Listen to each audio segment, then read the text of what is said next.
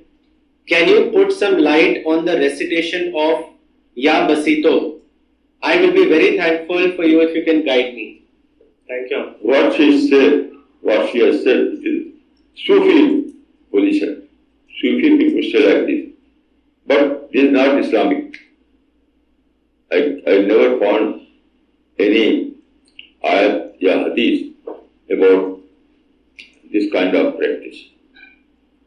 It is Sufi practice. It is not Quranic practice. Or any Prophet never used this kalama, never like recitation.